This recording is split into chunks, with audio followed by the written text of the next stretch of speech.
Bada bing, bada bing, bada pow. Hello, welcome everyone. It is 12:39, and I just returned from my doctor's appointment. My doctor's appointment was today.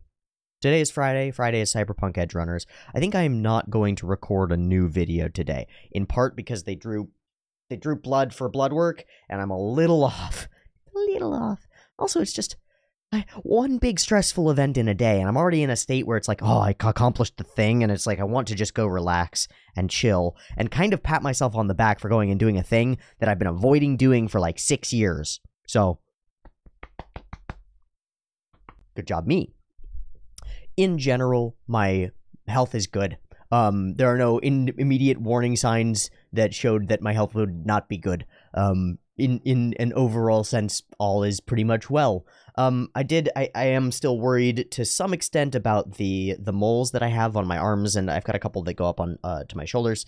But I got a referral to a dermatologist, and I'm gonna go see a dermatologist soon. And the doc that I talked to, well, not a derma herself, examined them and said that she felt like they were probably benign. Like, yes, they show some of the tendencies of being different shapes, but they don't seem to be taking over my body in a massive sense, and so they're probably all okay. But she saw that it was worthy to go to the recommendation and give me a referral to a derm. And so I'm going to. And if the derm says we might as well remove them just to prevent possibilities in the future, I'll get them removed. There are a couple of small lesions on my face. In fact, I think there's one right here that I'd like to get potentially removed because it does feel like it feels like, first off, it's obstructing a pore, and it keeps getting inflamed and like turning into a zit. I don't like that. But in general, I had a full physical, top to bottom, balls and all, if you will, and turn your head and cough and the whole works.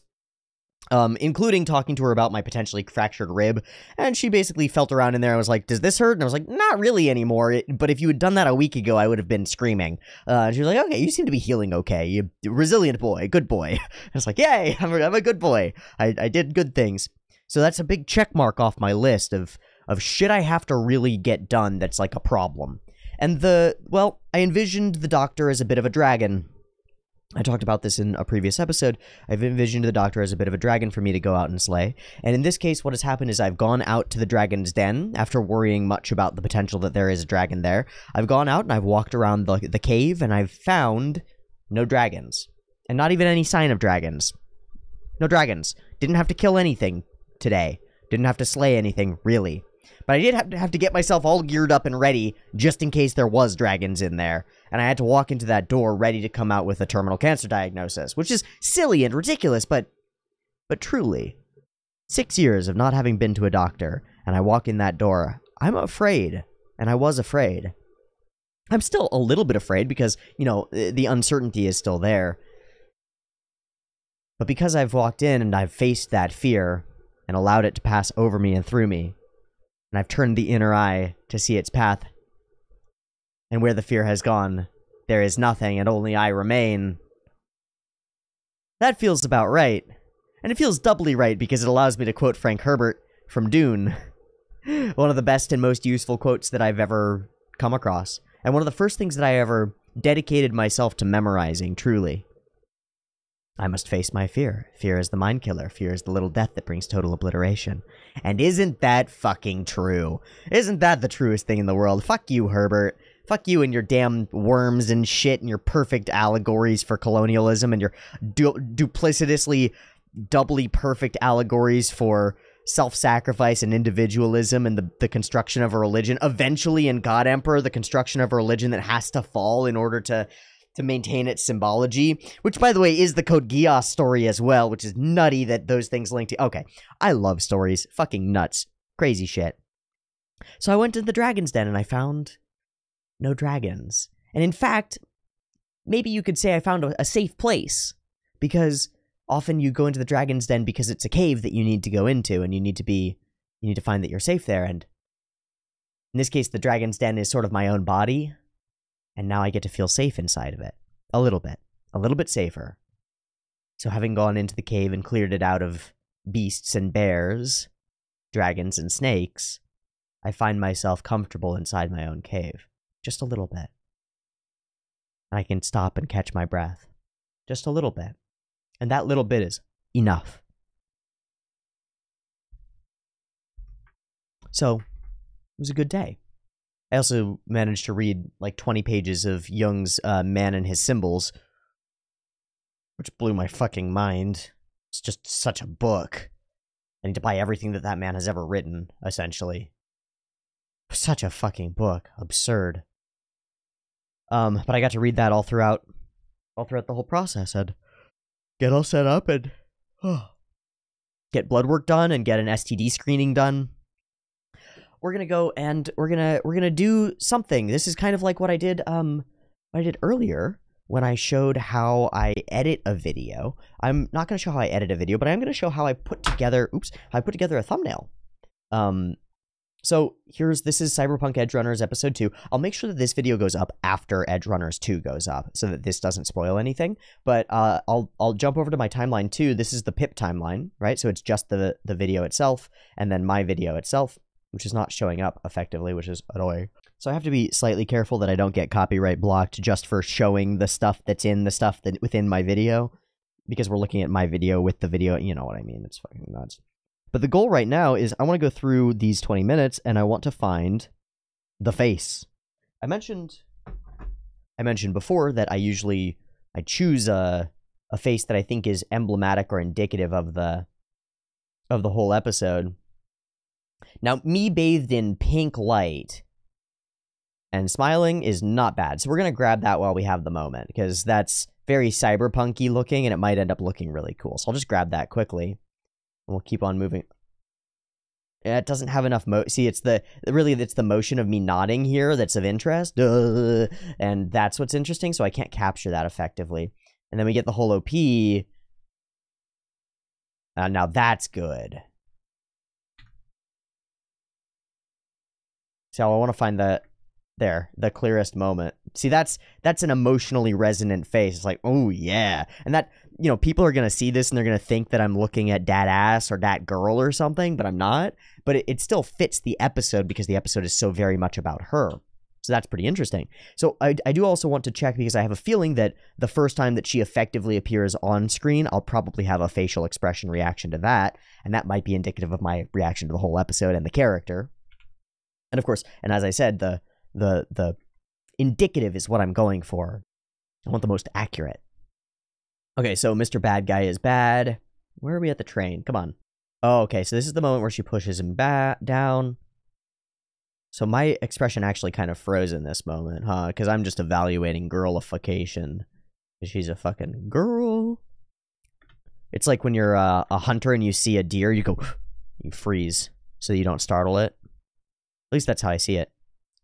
Girls are also monsters and scary to guys. So it's like that, and it's also something else. Man, it's really taking its time loading. It's because I'm loading the CPU, probably, with recording. Probably what's going on. Ooh, I'll mention this because it's an offhand mention. This moment where he's looking down, somebody commented saying that they thought that it was him ideating suicide here, in this moment particularly, and I think they're absolutely right. Well, he just hit the goal of getting the thing, and it's like, what do I do now? I don't think it's actually a specific ideation of suicide. It just evokes the feeling. To me, it even evokes the feeling of, like, how do I put it? It's like looking at a suicidal drop, but there's a suicide net under you, in the Japanese sense. Do you know what I mean? Because he knows he can make this drop. He's done it 12,000 times, right? Drop down into this garbage over and over and over and over, and it's the garbage that will catch him. So it's like he doesn't even get the choice. Something like that. Okay, places. Whoa, the girl. Okay, so there's a whoa girl. That's a face, so that's something. That's me saying the word hot. Hot. Okay, so yep. Oh, there's a good one. The little toothiness. Hold on, go back a little. That's a problem. Yes, it is. Whoa. There. Yep, the one moment where my little toothy fang goes goofy, right there. Whoa. That has a different expression. Look at this. So, oh shit, I fucking lost it. No. Shit. That's a problem. Whoa. Okay, there. I don't want to be looking at you, though. Not for a thumbnail. I want to be looking at it. But that compared to that, like, this is just an expression, a smile. Whoa.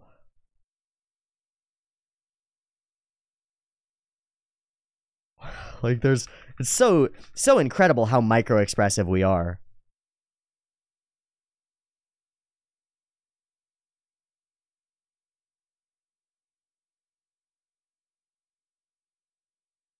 There, that one. Boop. And how different that is from other things. So we get, yay, we get, oh, we get, oh, I like this one the best. I think that's the winner right there. Because this is the moment where I went from, all right, who the fuck is this girl, to this girl's rad, I'm interested. That's the moment, right? You get a couple eyebrow nudges from me and a couple of little suggestive moments, but barely. Really, that was the thing. Because we move along and we joke, and I'm a little more flippant about it as we move along through the episode, I think. Oh my god, actually, no, this scene, leap, fly, insanity, weird sex scene as well. Like, it is super sexualized. She's on top of him, taking the lead and stuff. It's hot as balls. We get the face-to-face. And it's all very cool, but it's just, my expressions are not indicative of the entire episode. You know what I mean? They come through toward the end of the thing, and we'll head toward, like, cool revelations and good moments. But the thing that's indicative is temptation and desire and intrigue, which is emblematic in this image here. So, we can grab that and pop it open, and that'll get GIMP running. I should be able to close out of this as well. That's on the way, at least. I'll pour my tea, and then I'll do an aside to talk to you about my Uber driver. So, I got an Uber driver to the doctor today, and my Uber driver back was named Jane, and she was very nice and very polite, and we didn't talk much. My Uber driver there was named Emilio, and he was very nice and polite, and we talked a whole lot. Older man, Hispanic in origin, told me eventually that he came from a city in Mexico. And specifically, we talked about where I was going, which was to the doctor's office. I opened the conversation, as I always do with Uber drivers, by mentioning the weather, because it's quite simple and safe. I never say nice weather we're having, because that's shit. You give somebody something that they can actually go off of by giving them an opinion.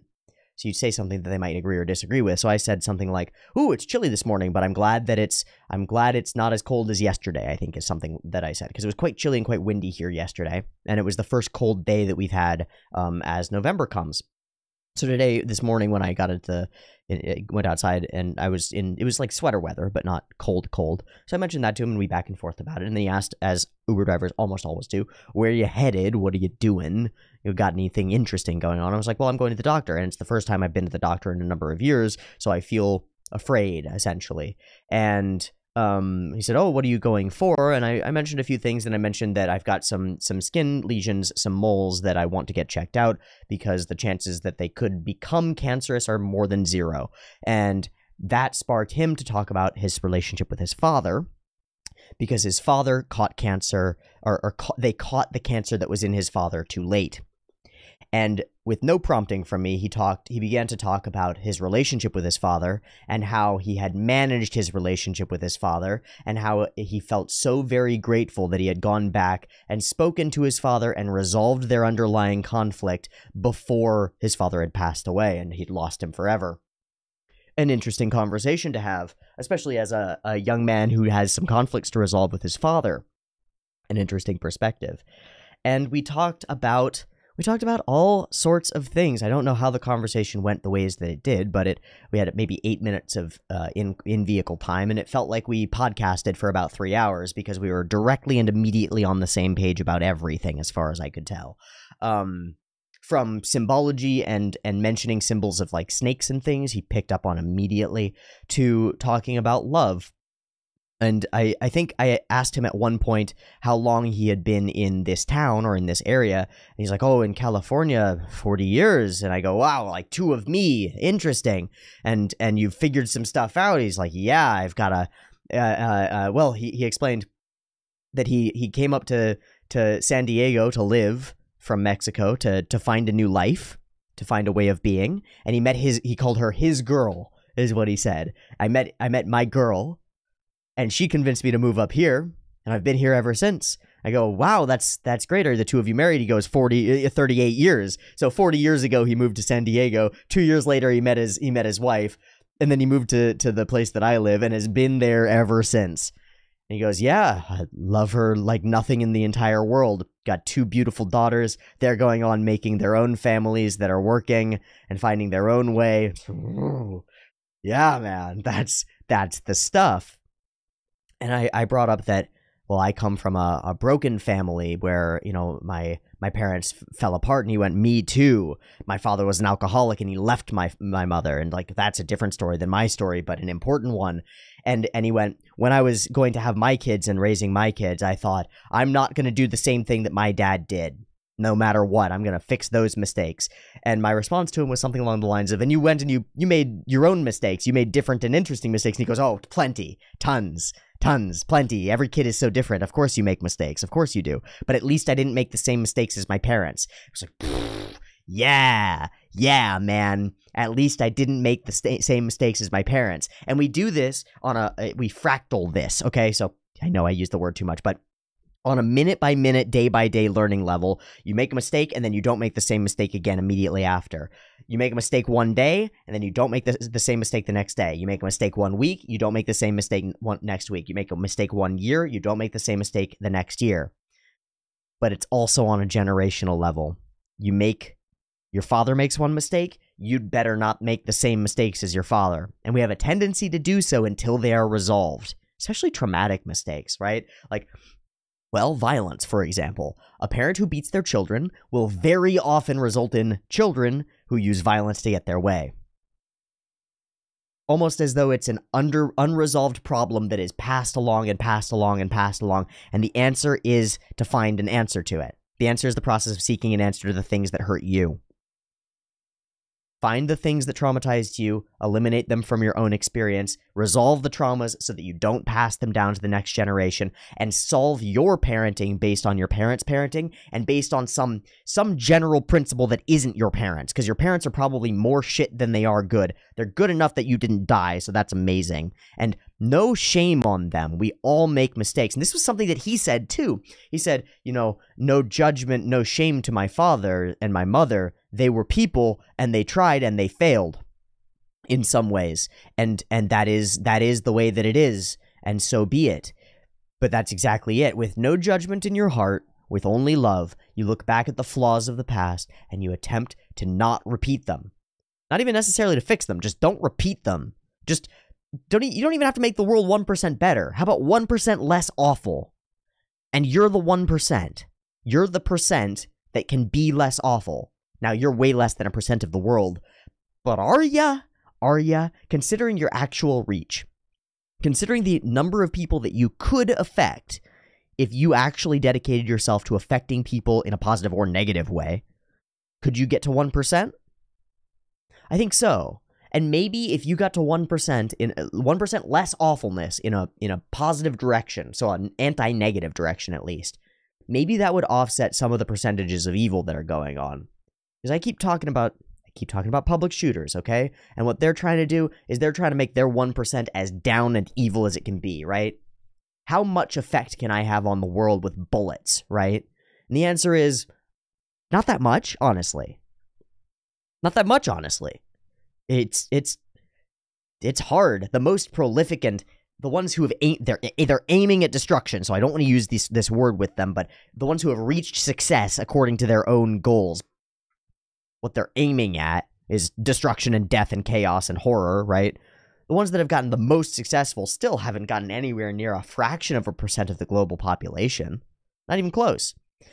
Well, partly because the process of hurting people makes them end you pretty fast. Like, you don't survive long enough to cause much harm. Now, if you can get a bunch of people convinced of an idea or an ideology, you can cause way more harm. We know that from both the communists and the Nazis. They caused tons of harm by convincing a bunch of people of a thing, and that caused much more than 1%. Hell, when it came to wiping out certain types of peoples, you know, Jews, and seditionists, I guess, in communism, because they didn't... Equal opportunity destruction there. which is just great, just lovely, that idea. Well, they did a lot more than 1%. They got a lot. They got close. So then here's my question. That's not sustainable, which is an indication that it's not the good thing to do, even if you don't believe in the morals that indicate that it's not the good thing to do.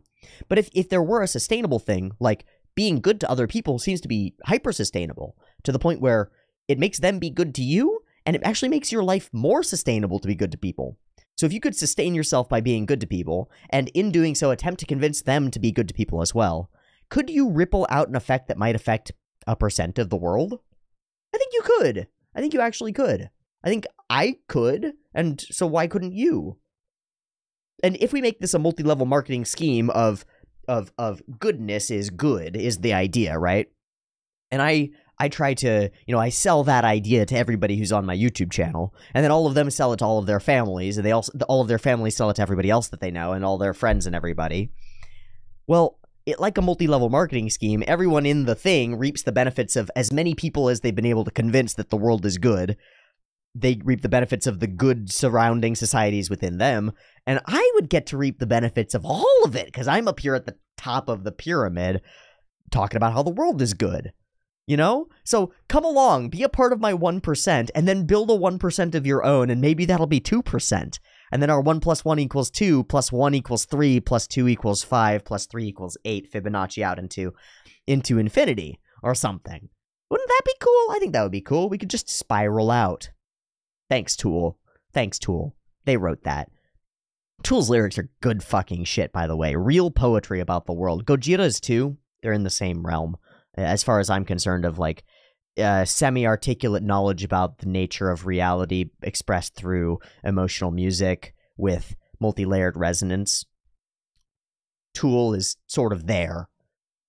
Yeah, and Gojira is there too, and well, Mozart's there, but only in certain ways, because he's just stupid and fucking knows everything, the asshole. Mozart's such a dick. Mozart and Shakespeare are such assholes, because they wrote all the music that's true. They wrote all the music and all the stories that are true, and so everybody thinks that you're copying Mozart and Shakespeare, when people convergently evolve Mozart riffs all the time. And it's like, oh, you just copied that from Mozart. It's like, no, actually, I just thought that was the chord progression that worked, and Mozart realized that a few hundred years ago, because he's an asshole and he was way ahead of us. Asshole. Fucker. Gar. Gotta hate the people from the past that have done all the things to lay the groundwork for everything that you would want to do. That's a classical idea, or a classic idea of like, you woke up in the world where everything that's interesting has already been done. So wrong, because you have no idea what's interesting, and there's so much that we don't know. Gosh, such an idiotic concept, I think. Such a soul-deadly concept. The idea that, oh, everything's already been done, all the problems have already been solved. It's like, no, there are 990+ million people who are starving this year. Solve some problems. There's an island of plastic in the middle of the Pacific Ocean, and it's growing. Solve it. Go solve it. Solve microplastics in our ocean, please. Solve parabens and bisphenols in our food and drinking water, please. Solve the pesticide issues that are plaguing our nation, please. Solve space travel. Solve quantum physics. Solve quantum computing. Solve the world. Solve some stuff. Solve your family. How about that? How about solve yourself, even? Let's take it even a step back, because yourself is complicated. Solve your desk.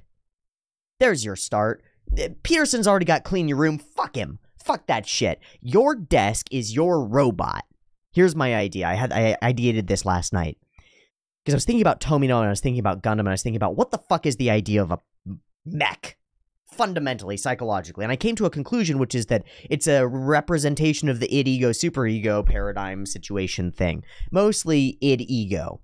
Id-body, ego, person inside body that controls body, super-ego, all their relationships with all their friends, which reflect society to them, something along those lines, as a metaphor in a parable, not in reality, as a metaphor. So you're a person who's a person who gets inside a bigger person and drives it around. Yeah, that's correct. 100%. Exactly right. And you're also, usually, you're the mechanic who is the person who built the robot.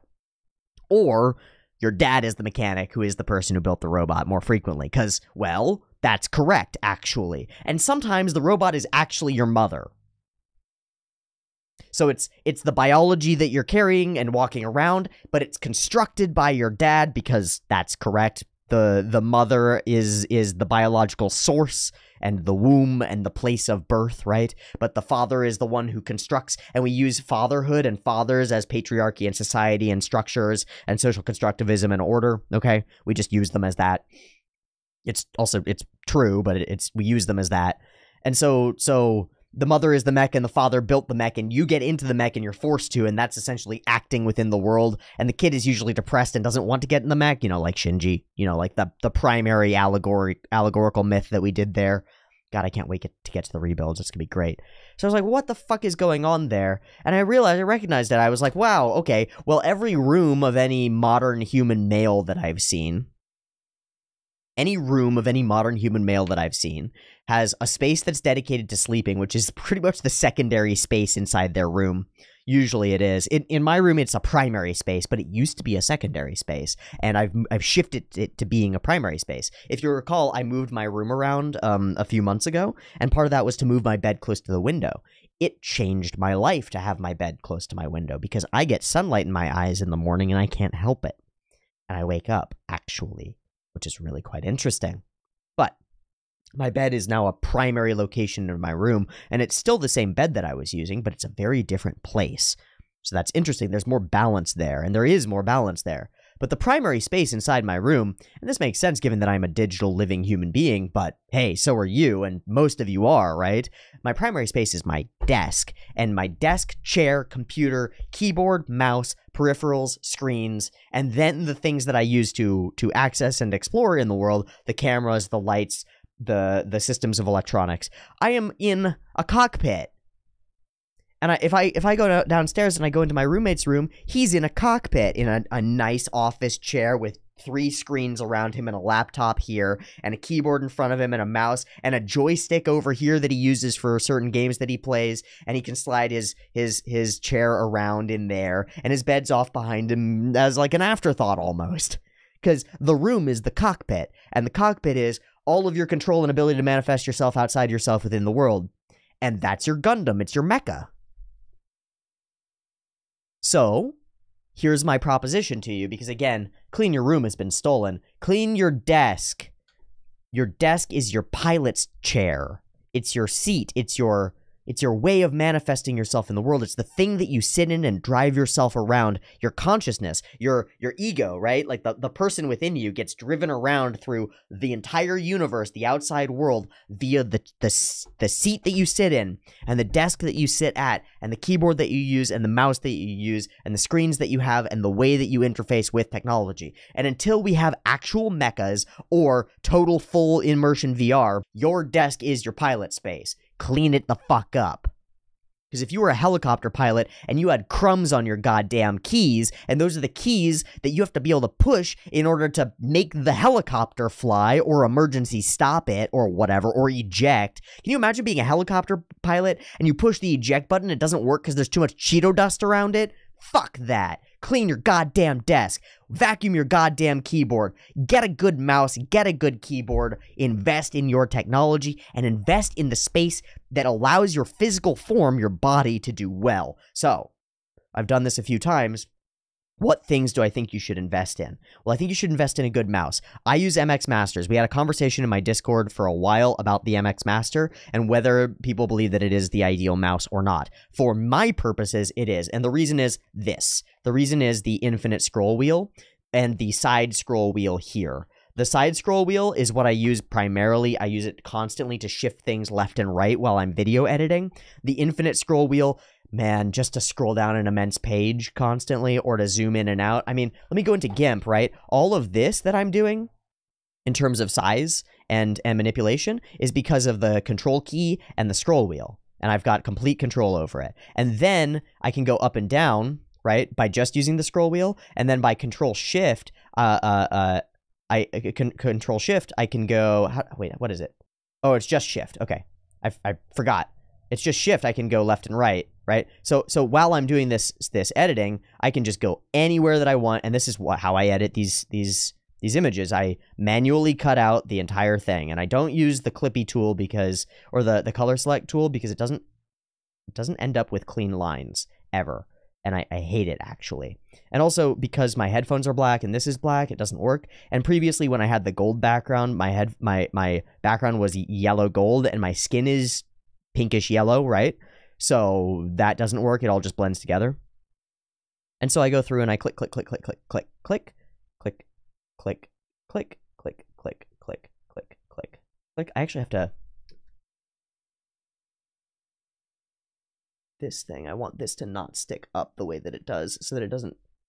yeah, so that is more fluid right here. There. But for now, I'll just grab it like this and round it off in the image. Go down, get the little button. Boop, boop, boop. And then here's the hard part, which is like, where is the actual boundary of hair? And the answer is I just sort of click around a bit and let my hand decide.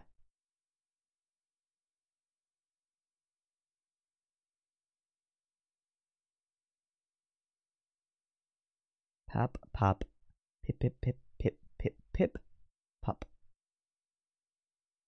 Yep, good. That's still got the goofy grin to it.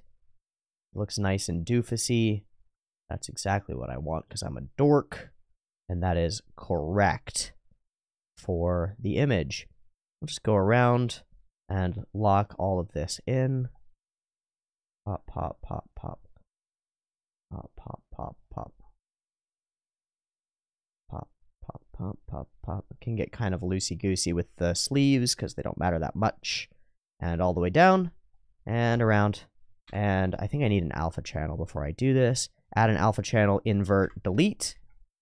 Pow. And then there's a bit of blackness back here that I want to get rid of. Chop, chip, chop, chip, chow, chow, pow. Okay. That's a little too square. It just looks weird. There. That looks more humanoid. No more darkness. No more spots that I'm missing. Wonderful. So then I'll do an alpha to selection. Select border 2. Filters, blur, Gaussian blur. And I'll just leave it on the settings that it's on. Pow. And that just, so you can see that takes these hard lines to being soft blurry lines, which looks a little funky, but once you cut it and go to pull up the thumb template that I use, which is thumb temp. I have one of these. I have a thumb temp, Cyberpunk Edgerunners thumb temp. I have thumb temps for every show that I do. And then we'll just take the old guy, delete that, drop the new one in, arrange it in an appropriate manner to fit. So you can see the blurriness is there, but of course, what happens if I just cut it out this way? This is why people do, you can see that it's harsh cut lines. This is why people do the white borders around themselves or stuff. I hate that shit. I think it looks gross. And so I use the fuzz, and the fuzz works fine, I think. I think I'm actually gonna try to put myself in arrangement to be correctly there with hand showing. That seems about right to me. Let's see if this will fit. It will not. Okay, great. So let's go expand both of these. Great. And then I'm going to have to go down in size significantly. Because, of course, 01 is much smaller than 02 in most font sizes, especially this big blocky one. But that's okay. Still perfectly readable. Still perfectly visible. I am sort of a part of the frame now, as opposed to cutting across it. I'm part and parcel to it. Angles seem good. Feeling seems good. That's going to be a wrap, baby. File export as. And then let's see. Do I have an email from BitChute saying that it's loaded up? It is not. So I get to do... I'll just pull this over. I get to do all of this. So I get to do this, and I get to drop Cyberpunk Edgerunners 2. Just a glimpse. Support the channel on Patreon. And also, I do have a schedule. It's a little fucky right now, but I'm working on it. And down, and Cyberpunk Edgerunners 2. Very good. Save that. Now I gotta go grab all the tags from Cyberpunk Edgerunners 1. So I'll just go and I'll grab, because I wrote all these out, so I'll grab and copy all the tags that I used. Drop them in here. and for the most part, we're all good. So only thing I'm waiting on is BitChute to finish loading, and they'll email me when they do. And as soon as that happens, I'll be able to push it up. So essentially nothing more that I can do here for that. I just have to wait for the processing to occur, which is hell, because sometimes it just doesn't occur. Like BitChute sometimes just fails completely. And I should probably just move off of the thing, but it feels like it's resilient, at least in terms of avoiding censorship and removal. So there's an element of me that wants to keep on it just for that reason. Regardless, that was the thumbnail that I wanted to do. I wanted to just do that and show you what I was up to. Cool. And I talked about the driver and some of his life and times and family and stuff. And I think the last thing that I want to talk about is doing instead of thinking. I think, and this is something that I conversed with my Uber driver about, I think a lot of the time we think of love as a thing that you think or a thing that you feel, and that's not it. Love is a thing that you do, and it is the same thing as sacrifice. They are one and the same, is my idea. Now, there are distinctions, but I think the idea is correct, that love is sacrifice, and compromise is sacrifice. Compromise is sacrifice, right? It's to say, I will sacrifice some portion, you will sacrifice some portion. It's mutualistic bonding sacrifice is compromise. Love is that. That is what it is. It's a desire to be together more than your desire to be apart. Because everybody has a desire to be apart from everybody else. You're an individual, and you have to give that up to be in love with somebody. You bond to them. And in the process of bonding, you bind them to you, and you bind yourself to them.